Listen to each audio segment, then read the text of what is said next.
Hey guys, it's Ryan from Red Panda Recording, and this is Studio Hang. My guest today is the founder, owner, and chief engineer at Grand Street Recordings, Mr. Ken Rich. Ken, how are you doing today? Good. How you doing, Ryan? I'm doing well, thanks. Thanks for having me. I want to start on a personal level. How has the quarantine been for you? Have you picked up any new projects or hobbies along the way? Uh, yes. It's enabled a couple things. I've when I was a kid, I was a tuba player, and I really neglected that for the last 30 some odd years. And This has given me the opportunity to do some practicing on that, which it's been a real joy for me.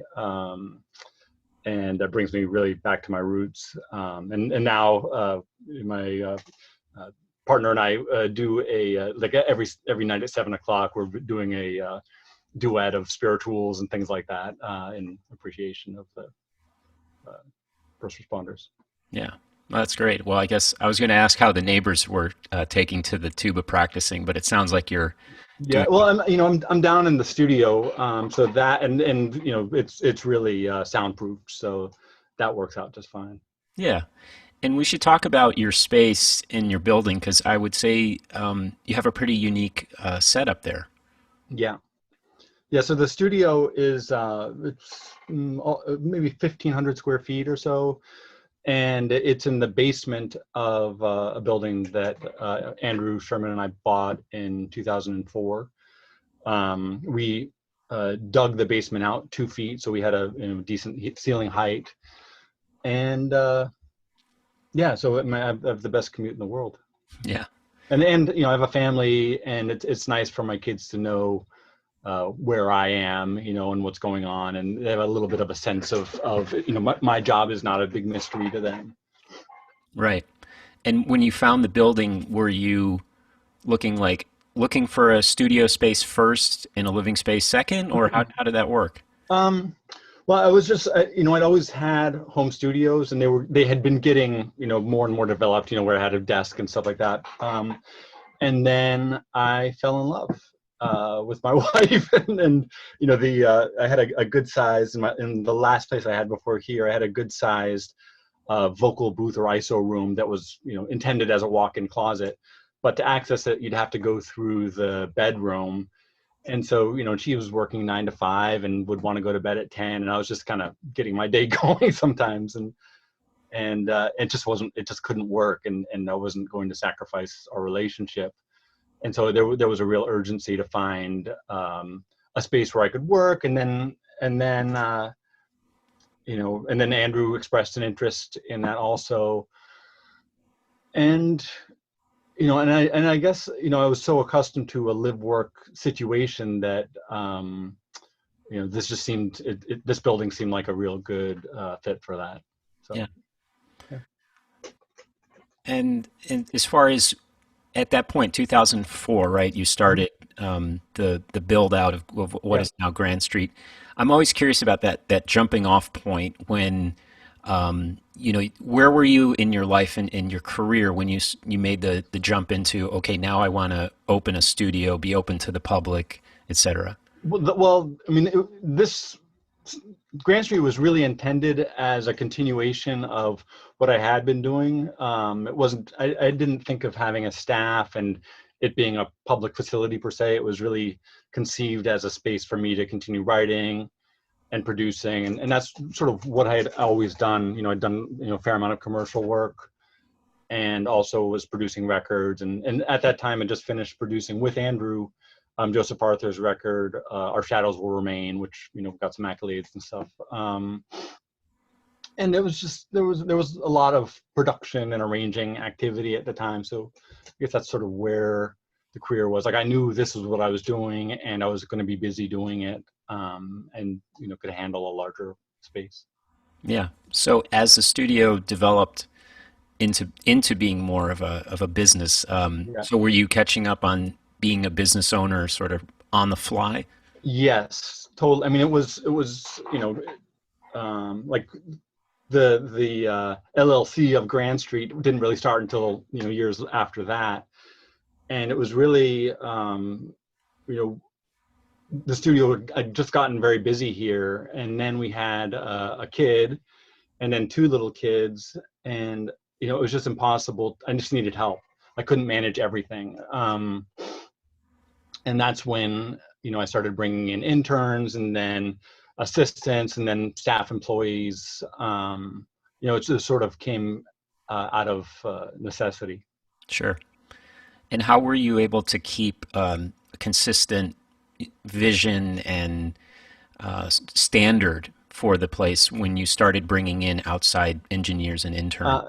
Uh, a lot of the people that I brought in were very new in their careers, and I've been just very lucky. I think I maybe have a good sense of character or aspirations or something, but I felt like I had a pretty strong ethic and a strong aesthetic, and I could impart that onto them in sort of a system and a way of working, and so it was nice for me to be able to shape people into that a little bit, and then watch them grow beyond that in various ways, and bring their own thing to the table, certainly. But at least starting with that, some of those principles at the beginning was really helpful. And I'm still around. I come down and check in, and if there's a mic that's you know not being used properly or something like that, I might make a comment about it or something. But Yeah. yeah. And so I want to put in a present context, just kind of where we are right now. So I think we've just reached the 3 month mark of our New York pause, closures and quarantines. So studios, we're in phase three, which means we're going to be the last to open. Mhm. And unfortunately, should things, we have spikes in cases, Yeah. we'll also be the first to close again. Yeah. So, what are some things in these last few months that you've done to adapt the studio to this new climate? Um, I've been in touch. I guess at the very, very beginning of this, we reached out to clients and just realized that 3 months of bookings were all of a sudden gone, and like the staff couldn't be in the space, and so we reached out to our clients and just said, for the next month, like, we want to facilitate whatever it is that that you're writing, that is of the moment, that is important. You know, I feel like as a lifelong musician, in when crises like this happens, like the thing that I know to do is to lean into music. So I started practicing a ton, started writing, was connecting with friends remotely and just doing stuff. And then um, as things have progressed, now we've started using some new tools for working remotely to try and bring people into the studio as much as possible. So we'll do like live mixing sessions where I can send them a link, and then they get a feed, a direct feed from the whole studio here of what's happening. They can hear me reamping the guitars as that's happening. They can hear anything that's going on, a bass line that I'm putting on, or programming something, or different reverb tails and all that sort of stuff. So that's been really nice, and it's particularly for mixing. I found that some clients are actually preferring it. They're listening in a system that they know, they're comfortable, they don't have to commute in, and it's been pretty elegant as far as that goes. Yeah. Now, Um, yeah, was and this then I've been doing a bunch of writing and sort of just music for the love of music stuff with various friends who are like-minded and have home studios, and we throw files back and forth, and trying to find a way to make stuff that's all done individually feel like it's done together in a room. And like, I know what together in a room feels like, as a rhythm section person, and then to try and recapture that has been like sort of a newly developed art. Yeah. Yeah, With it's some of the been changes. nice to reconnect. I know a lot of us have been doing these remote, the sharing projects, and Yeah. it's been, like you said, leaning into music. I think is a great message and a great idea for helping us kind of navigate through this time. Yeah. So I wanted to circle back to some of the remote capabilities that you've been Mhm. doing, and now are these projects you were saying with mixing? Typically, you'd have the client in the room with you, or Sure. I yeah, mean, 9 out of 10 times, like we'll have, some mixed dates together, and then, often the client will come like in the afternoon or something like that. But they'll come in here, and then we'll have lunch, and we'll, really focus on some of the detailed stuff of their mix, provided that I'm, headed in the right direction for them. And in this case, it's sort of similar. Like I'll work for a couple hours on a mix, and then once it starts to get like, you know, I'm feeling pretty comfortable with it, I'll send them a link. I've been using audio movers, um, and which is it's been really good because they don't need to subscribe to it. They just get a link, and they click on it, and then they can listen on their phone, they can listen on their on their headphones, on their computer, wherever they are. It's very elegant that way. And I can adjust, based on their internet speed. I can adjust the resolution of the feed to adjust that. So if I send it out high res, and they're getting glitches and stuff like that, then I say, okay, well, we'll send it, MP3 quality, and then, generally that seems to stream just fine. yeah. And you said in both in the in-person situation and in this remote, you like to work the mix up to a certain point before you bring the Yeah, client on board. yeah. I think, uh, for a couple of reasons. One, a lot of the early work is sort of technical types of stuff. I'm checking for phase of track. If the tracks were recorded elsewhere, I'm looking into phase issues, and EQ balance between different instruments. If there's a few instruments that are sort of having a similar frequencies build up, I want to be able to address that. And it's not really a pretty or glorious process sometimes, really isolating frequencies and that sort of thing. And then, I suppose if someone wants to learn about that stuff, it's fine for them to be here. But, I find most times clients start like looking at their watch and getting bored. And then the other benefit of having people come in later in the process is that they're fresh, and I've been, hammering away for a few hours, and, I try and stay fresh, but it's nice to get a fresh perspective on stuff. Yeah. That's just generally has worked best. And if we take a look at your bio and also the Grand Street, the roster of people that have been through there, it's a really diverse Mhm. range of styles and influences. And you also have a really great selection of outboard gear. So, do you have sort of go-to things, or when you're in those early stages, you're thinking like, how do I want to treat these drums? How do I want to treat these guitars? Or do you have sort of different templates that you use as starting points?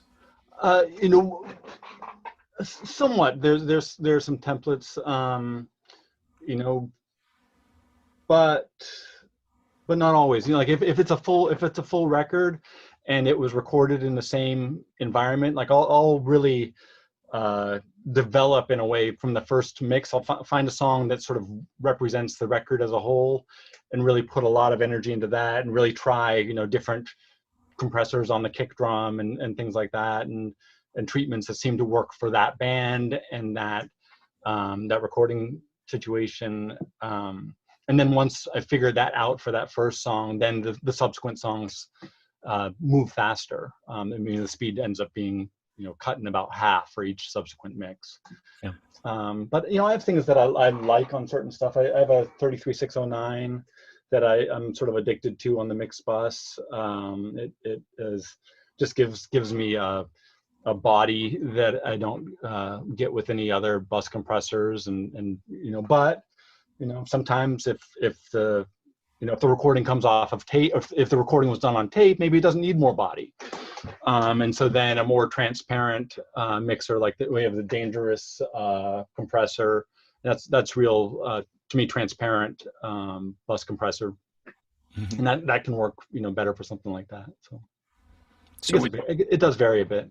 yeah, and then do you? I have some Berkasti. I have a handful of presets on the Berkasti reverb that I really like, and that'll you know I'll then go to the preset that I like, and it's like, okay, this works really well on drums, and then tweak it, for the song, or choose a different one if it's not working, if it's not doing the thing.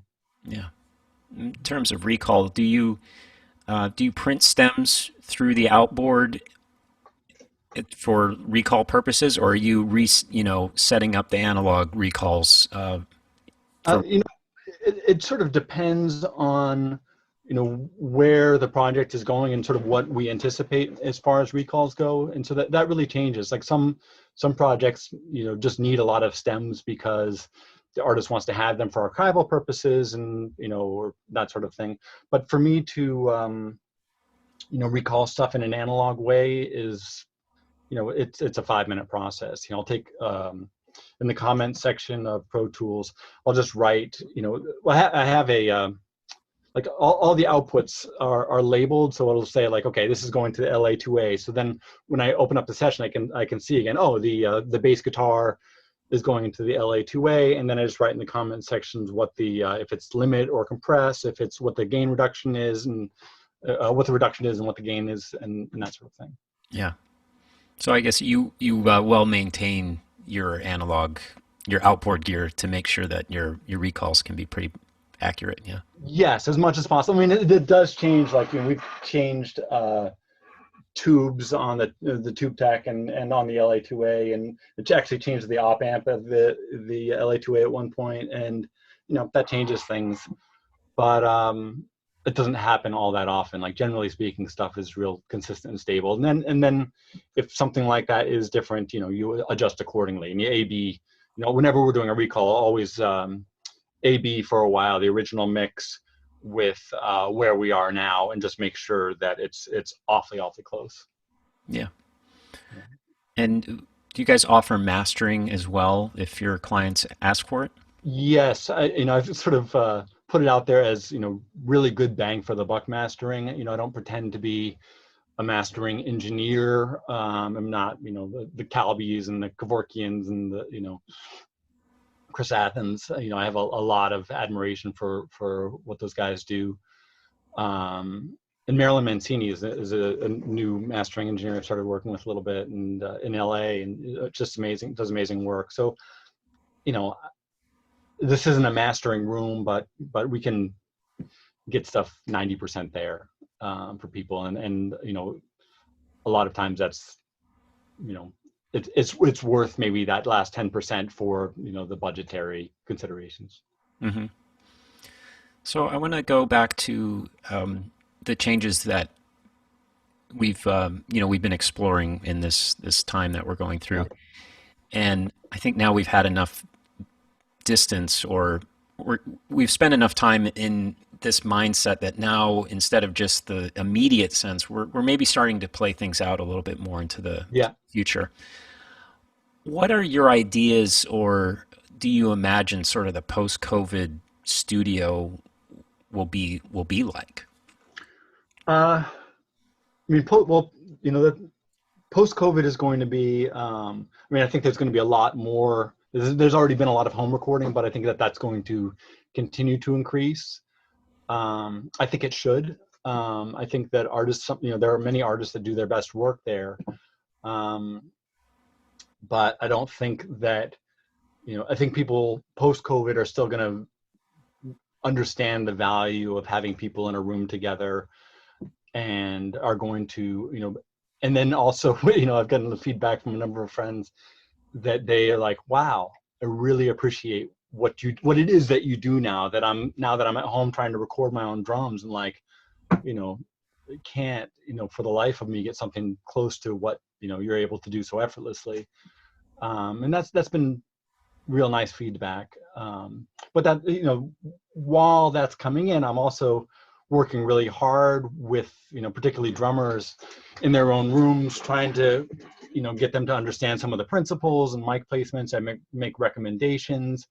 They'll print the drums that they've recorded at home, and then we'll talk about each microphone and what is contributing and is that necessary. And so, I'm a supporter of that. I don't see it as a thing that we're not in competition with home studios. Right. And They can exist simultaneously, and I think they should, yeah, and I think and they will. yeah, and an educated client is just better for the music in general, right? Because if they're Totally. things they're bringing Yeah. into you, the better along those are. Yeah. I Yeah, don't. I don't want to spend hours doing repair on stuff. I love it when tracks come in. They just make sense, and you put them up, and like that's glorious. And then you can focus your attention on some of the more nuanced, detailed stuff of a mix. yeah. And there's also the aspect of, especially where we are in New York City. I mean, just having a room.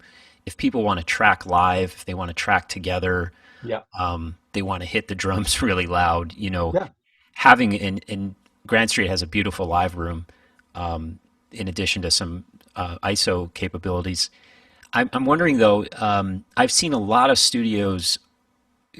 It seems I see them in videos. Hmm. Have you gotten a lot of interest lately, and before the COVID situation, but in terms of people doing video shoots or sort of almost like concert video type? Yeah. There's been a fair amount of that. People. I think our live room is really vibey. So it has. We've done a lot of video stuff here. It's not a. I've thought about it, as potentially becoming a service that we provide. But I found a lot of times people are very happy to bring in their own DP, or their own friends using a camera or whatever it is, and shooting that way. I think that's fun and cool, and I think now more and more with people getting, I think fans getting a little bit jaded about studio trickery and that sort of stuff. I think people really want to hear live performance and that chemistry that brings. So yeah, I'm all for that. And in terms of artists and bands moving forward, when Mhm. we get to a place where they can come back to studios and facilities like yours, is there anything you think that they should be adapting to now, in addition to recording more on their own, but just ways they could maybe tweak their process or change things, just to make things better moving forward? Uh, I don't know. It really depends on the artist. I'm a big fan of pre-production work. In most cases, I think that ensembles, when they come in and they're well rehearsed, often end up with better recordings. It saves them money. They spend less time tinkering around with parts and tempos and keys and things like that. And does that sort of answer the Yeah. question? I think it's a good point. So maybe in the future, like something like pre-production, that would be something that you could offer over video where, if they're going to spend the money to come in the studio, Yeah. really kind of utilize it for the things they really need. And Hmm. as we're integrating these other technologies, maybe some of Yeah. the other pre-production or some of the early Yeah. craft. And now people do often send MP3s of their band in the practice room or that sort of thing and just to get a conversation going, and that's cool. One thing that I think we're going to start doing more of is using Team Viewer. You guys use that?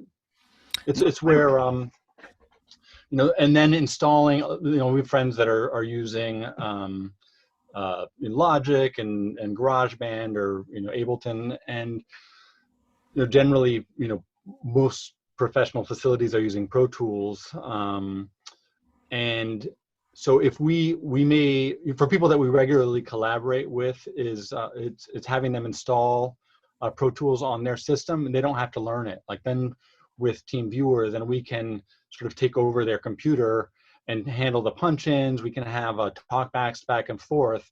And so in a way, it's better for them because they're just playing, and we can say, oh, maybe, bring the preamp up or down, or, change the EQ a little bit on this, but we have a real immediate interaction, and it's as if, they were in the studio a bit. And that's, I think that, we've been Jake and I have been experimenting with that, with between he and I working remotely in that way, where we have two-way communication, and one of us is controlling the other's computer.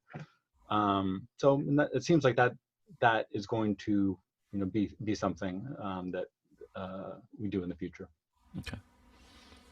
And you have, But it'll be sending for example, we're doing this TV show that starts in August, and I think what that would entail is then, sending the Pro Tools session of, the sketches or something to somebody. They may not know Pro Tools, but then, they grant us access to their computer, and then we're doing the punch-ins and all that sort of stuff there, and can hear it as it's basically happening live, and can instruct, parts and inform different things like that. It's weird, but I think that that's going to be how a lot of this works. and the scoring work, how did you first get into that? Uh, sort of by accident. Like, it started in the early 90s. I was a bass player. I came to New York really as a bass player, and was in, it just ended up doing commercials a lot. I had a friend from college who had a jingle house, and then from that, it just, sort of sprung into quite a number of jingle houses. So I had a real sense of, what that process was for scoring commercials. And then as I did more of it, I ended up at certain places where they would just say, we need something that sounds like Dick Dale. And maybe at the time wasn't really cool for them to do that, but we would basically just be writing it. And they would say, great. And then they'd take the publishing and that sort of stuff. That was sort of the Wild West at the time. But I was, 22 years old and happy to be there, and duly employed. And then that led into, there was a guy who's, now a good friend, and we're collaborating with still, or again, I should say, who was at NBA Entertainment, and he came to a gig that I was at, and just after, and he'd been coming regularly to these weekly gigs. And then he asked me if I ever compose and score, and I said, sure. I had a home studio and I'd always done stuff, and that turned into a big gig for me, where I worked for them for several years for NBA Entertainment, and did all their I Love This Game and Reading is Fundamental, and the WNBA was starting then, so did a bunch of promo spots for them and got that going. And then also started doing some indie film work around that time too. So that's kind of how that started.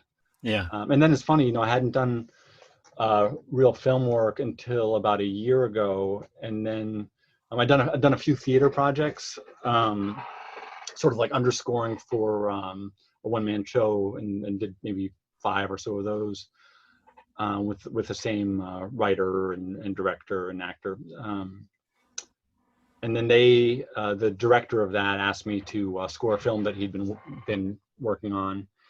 And that turned into a pretty big project for the last year. And it was really, that was one of the benefits of the quarantine, was that it allowed me time to get really back in the studio full time and finish that score. And then, that got done, a month or so ago. And then I just got hit up again last week for another feature film that I love. It's wonderful. And God, as long as I'm down here, I'm happy to do stuff like that. And that's stuff that I can really do effectively solo.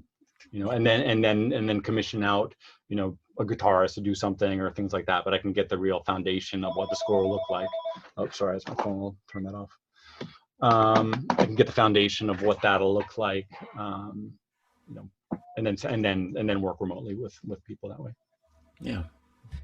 And then how do you balance, if you're doing projects that are sort of more that you're creatively involved with, and then when you're working on clients' work, that I mean, do you have two different mindsets? Are you able to sort of do separate brains on those, or how does that work? It's really separate brains, and it's just a conversation that we have up front. There are situations where people really don't want, it's a full band. They've been working together. They have producers within the band. They don't, putting in comments or suggestions is not really fruitful. It just kind of clouds things for them. And there's other bands that are like, oh my God, please, if you hear something that might, benefit things, please do that. So I guess it's really a putting on of different hats. As an engineer, I might, I'll really address sonic things. So, uh, you know, if someone's out of tune, I might just give a gentle reminder, just, let's just check your G string on your guitar. Or, if a snare is translating in a funny way, I might start moving around microphones or changing cue and stuff. And then if that's just not doing it, then, might suggest in that case to the drummer, like, hey, do you mind trying a different snare drum on the song or something like that? And if they say yes, then, wonderful, it's a party. And if they say no, I'll work with whatever, they're Yeah. giving me. And over the years, you picked up a lot of production credits along the way. How did you first get involved in producing artists and bands? And also, what do you look for when you decide to take on that role? Um, yeah, that happened pretty organically. It was just, I started recording myself as a bass player to practice to give me material or a groove or something to practice to play certain chords or changes that I wanted to work on. It was just an easy way. I had a 4-track, and then had friends over and we would start recording stuff, and it worked that way in the early stages. And it's always been a word of mouth um, situation. But now, for production work, it's really a few conversations. They'll often play some material, and I'll sort of say, what I hear in it, what things that I think maybe we could work on, or directions. And if we're gelling in that way, then it's pretty easy process then to move forward with something. I'm respectful. I know that it's always the artist's project, and my I see my job as a producer is to sort of fulfill their vision as much as possible. It's not my record. It's not my vision. I can, help them shape maybe what their vision of themselves is or could be, as much as they're willing. But you can only produce someone as far as they're willing or wanting that to happen. Yeah. Everyone will have a line at some point. They're like, okay, that's, enough production. I really want to pursue this, 9-part vocal harmony, something. And it's like, okay, we're going to do that. Yeah. And a lot of it is building trust, right, with who you're working. Yeah, it really is. And now with so much home recording, a lot of times it's stripping away stuff. Let's get to the core of what this song is. People all of a sudden, particularly new home recorders, get real enchanted with all the sounds that they can make and all this chaos going on, and sometimes you can lose the song or what was really a good performance, with all that bells and whistles. Yeah. And then taking it back to the mixing side, do you find it more challenging now when you have source material that's recorded in different spaces and maybe with different levels of engineering expertise, and Yeah, you're trying to make it all fit together? yeah. There's more audio repair than I would like to have to deal with. So that does end up taking some time. But then you also, end up with some really, on the downside, on the positive side, you get up some real interesting stuff that, like, well, maybe I wouldn't have thought of recording the guitars in that way, but God, that's like amazing.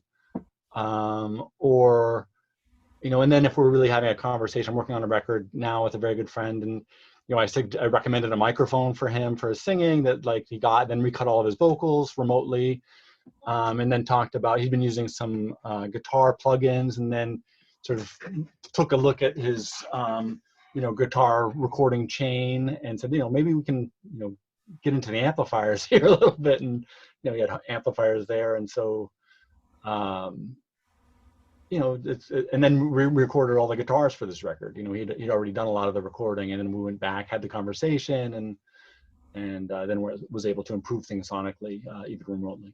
Yeah.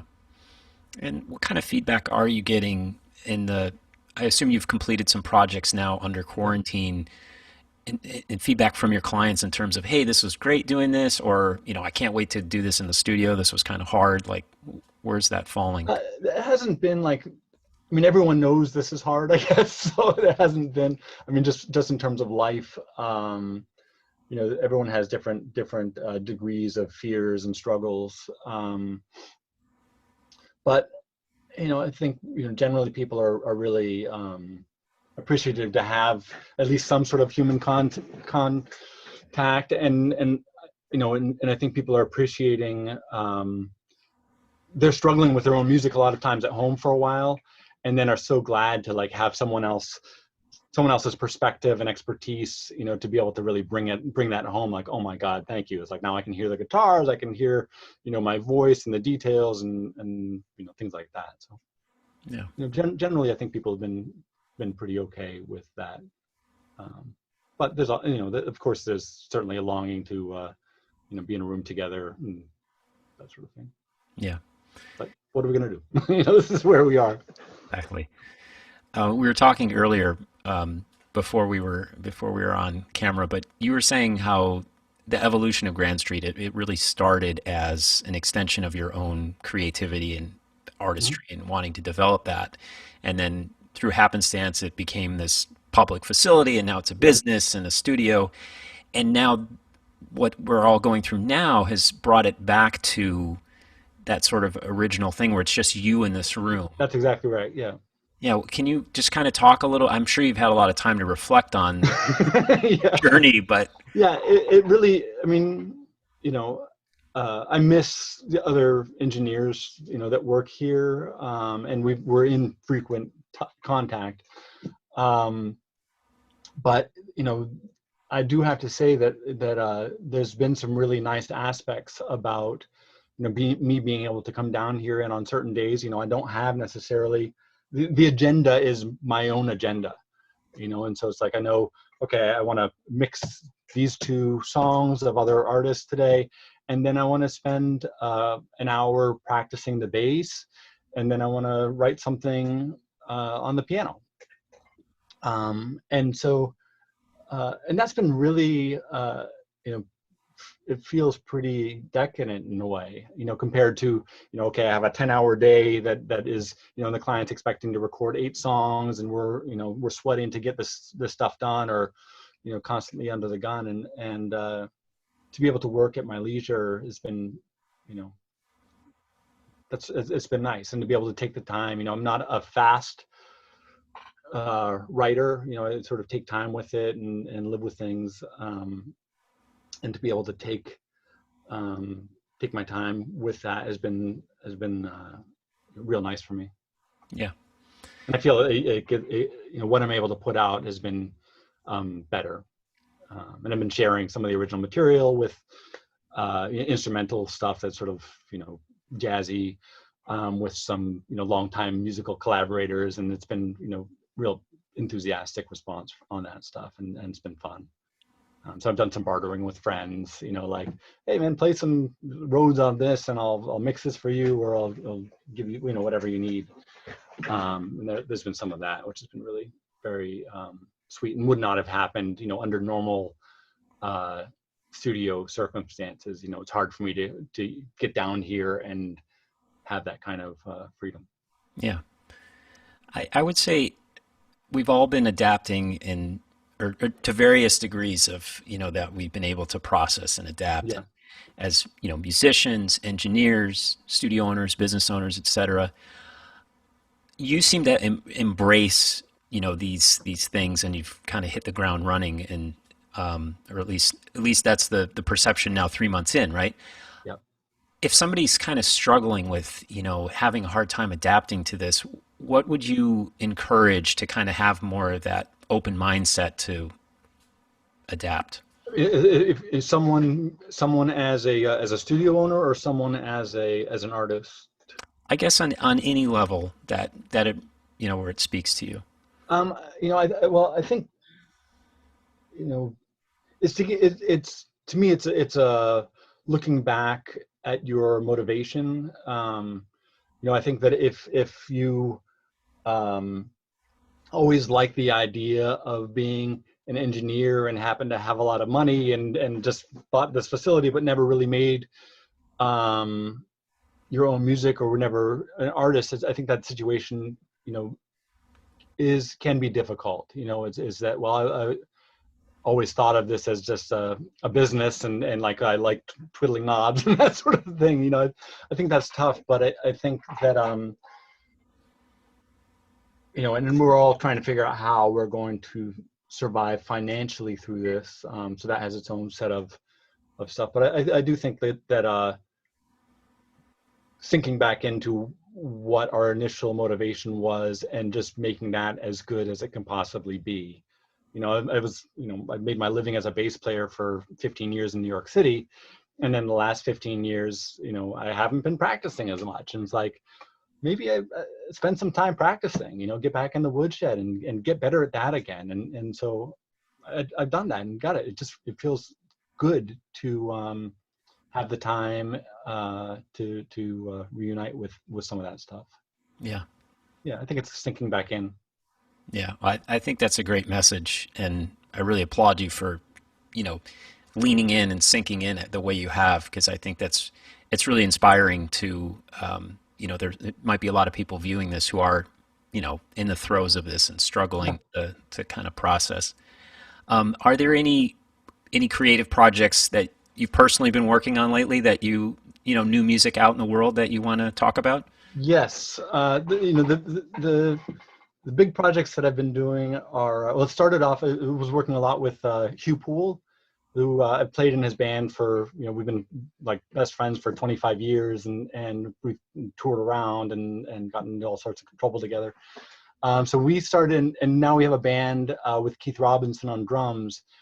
And Hugh, like right when this started happening, like within the second week, just was gushing out like really great songs. Just every day there was another song. He was just really again sinking into the music and digging deep and just writing great material. And so we started collaborating and just sending tracks back and forth. He would write something and then typically send it to me, and then it would have bass and Hugh's guitar, and then from there we'd send it over to Keith, and then Keith would send it back to me, and if I needed to make adjustments in the bass part for the drums, then send it back to Hugh, and then he would generally mix it, and maybe I'd master it or something like that. So that was something that's really exciting, and he's put out a couple of things now online that are from that, on his Instagram page and or whatever. I don't know where everything's living now, but it's out there. And then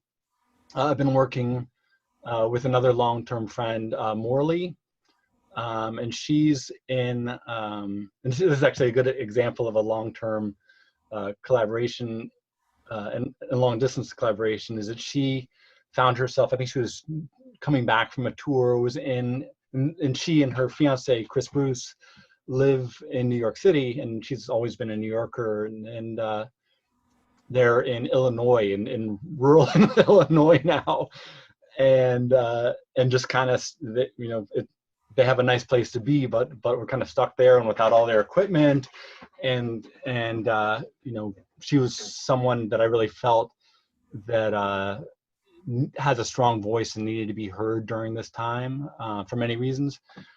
She's a really inspiring political activist and social activist and humanitarian, environmentalist, and